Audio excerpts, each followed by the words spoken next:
Hey everyone, welcome back to the Horror Fan 88 channel. I'm back once again for another review. Of course, today we are taking a look at Army of Darkness.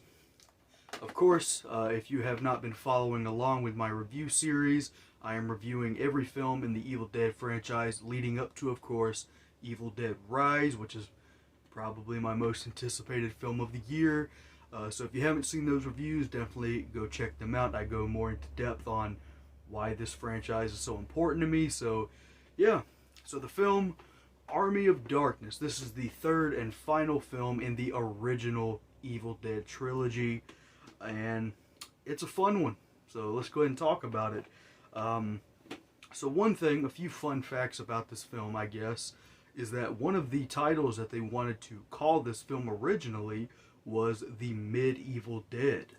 And I do think that's a pretty cool name, The Medieval Dead. But of course, they went with Army of Darkness, which I still think is a really cool name. And this film has like a lot of alternate scenes and different versions of the film that we'll get into. But this film had like an original opening that I never saw until I got the Scream Factory Blu-ray a few years ago, and pretty much I really liked it, but I also felt that it was a bit too dark for the tone of this film. Like, if you know this film, you know it's a pretty goofy and fun movie. That original opening was like Ash, mostly you just see his eyes, and it's all in the fog, and he's like, I know now that there is such a thing as a living evil. And it's really dark and atmospheric and eerie, but to me it wouldn't have fit the tone of this film. But pretty much before the movie gets going, it opens up with a recap pretty much showing you what happened in Evil Dead 2. Thing is, they reshot it all almost pretty much. You know, like, this is like your third Linda, because you have Linda in the original, and then a different actress as Linda in the second, and now another actress as Linda in this one. So they just kept reshooting things. But, you know, the whole new opening is still pretty cool. And, you know, as I said with my review of Evil Dead 2, the ending of that film and the beginning of this one are very different. But, like I said, Evil Dead's continuity has never really been that strong. But I've always just looked past it because I love and adore the franchise. So, quick recap. At the ending of Evil Dead 2, Ash goes through the rift, lands in 1300 AD.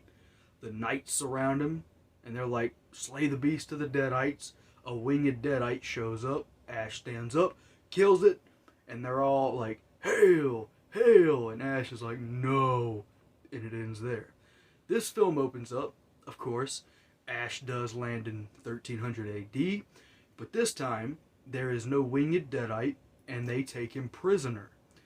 And obviously, of the three films, this one had the highest budget. And it's also the first one in the franchise to not be set in the cabin. This is more the castles, of course. And another thing is that this film is really not horror. It's more action, comedy, adventure, fantasy with some horror elements. And that has been an ongoing thing with the films. You know, Evil Dead 1, straight up horror. Evil Dead 2, horror comedy. This one, a mixture of genres. But I still absolutely love this film. And another thing about this movie, between the films and the TV show, this is without a doubt the most like tame Evil Dead film. This film is almost bloodless, except for, of course, the massive geyser of blood that you get in that one scene. And depending on which version you watch, there's a little bit more blood sprinkled. But for the most part, really no blood in this movie. And I just don't think that's what Sam Raimi was going for anyway. But either way, I still love the film and think it's a lot of fun. So pretty much with this review, I guess I'll be jumping around here and there like I did with the other two. But pretty much, they go to the castle. Of course, you meet Lord Arthur and Henry the Red. And they all come to this pit because they're going to sacrifice them to the Deadite in the pit.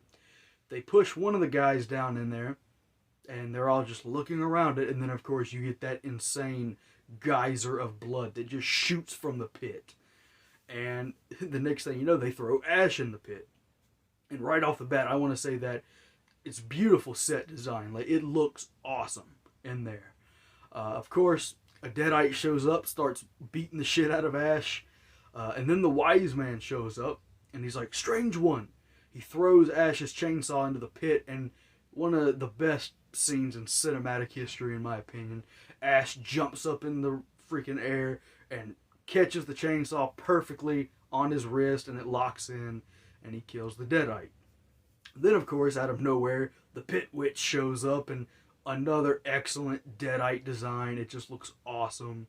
Eventually, Ash gets out of the pit and delivers the great dialogue scene of him saying, "All right, you primitive screwheads, listen up. You see this? This is my boomstick." And he goes on. I love that scene. So essentially, after that, they kind of treat him like a king and everything. And, you know, the wise man says, if you want to go back to your time, you needed to go get the Necronomicon. He has to kind of go on a journey to go get it. Before that, another Deadite shows up, and it's another great design.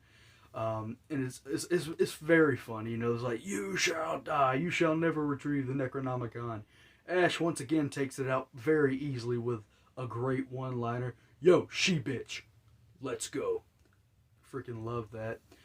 This film also has yet another montage scene where Ash gets himself a new hand. He trades in, of course, the badass chainsaw hand for like a knight's armor, and he like freaking makes it up to where it actually moves and everything because he's from the future.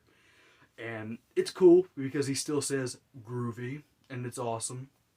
But really, things get going once they are sending him on his way to go get the book. And they tell him, before you get the book, you need to say the 3 words, Klaatu, Barada, Nikto.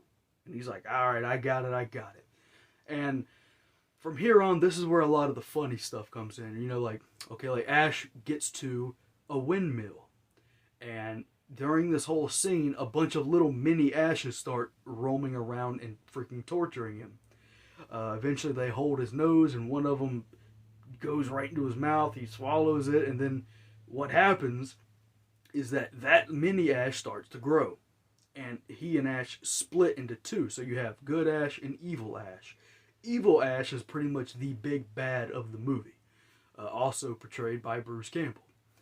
And, you know, Ash kills him with another great one-liner. Good, bad, I'm the guy with the gun. And he chops him up and buries him. But eventually he forms back together and has an excellent design. Like, he looks badass. So Ash then gets to the cemetery where the Necronomicon is, and once again, another beautiful set. It looks fantastic and creepy. Only problem is there are 3 books, and Ash has to figure out which one is which. So pretty much, the first one he tries, it pretty much is like a wormhole and sucks him into the book. He gets out, and his face is all like morphed and shit, and he's got to keep shaking his head to get it back to normal. The second book bites him and starts attacking him, and it's hilarious. The third book is obviously the one he needs, but because he's Ash, he forgets the words. He's like, "Klaatu, Barada." That's it. I said it. And then he takes the book, which of course is a no-no because that right there pretty much unleashes the army of the dead. It allowed them to wake. And it's pretty funny because he's running from the graveyard and a bunch of the skeleton hands are popping up attacking him. But he gets back to the castle and they're just like, "You've woken the army of the dead. You've doomed us." And then a really cool, another winged Deadite shows up, takes Sheila. And then from here on we get to the third act where the battle takes place. And it's an awesome fight scene. The whole third act is awesome. Some great practical effects, great stop motion with the skeletons and everything, and just the army of the dead themselves. They look really cool. Of course, they are led by Evil Ash. But anyway, great fight. They win. And pretty much the wise man makes a potion for Ash to take to get back to his time. Now, there are 2 endings to this. Now, the one from the theatrical version shows Ash just back in his own time, working at S-Mart, and I'll get more into that in a minute.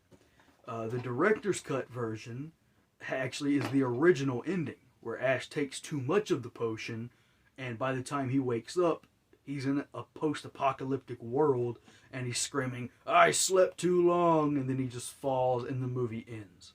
So I guess, everyone thought, it's kind of a dark ending to leave it off.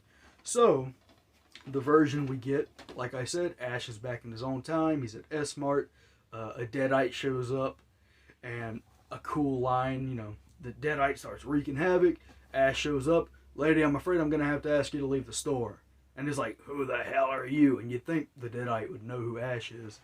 Of course, he kills the Deadite, leaving it off with one of Ash's best one-liners. He says, "Hail to the king, baby." Movie ends, everyone's happy. And that would be the end of Ash's story until, of course, Ash versus Evil Dead. Which, of course, I'm talking about, movies and TV shows. There's also the comics and everything. But yeah, I absolutely love Army of Darkness. It's a lot of fun. Like I said, when I review the first two, I just kind of jump around with these because I love the films, I love talking about them, and they're just so much fun. So yeah, Army of Darkness, an absolute blast of a film. Let me know what you think of Army of Darkness in the comments, and of course, stay tuned for my review of Evil Dead 2013.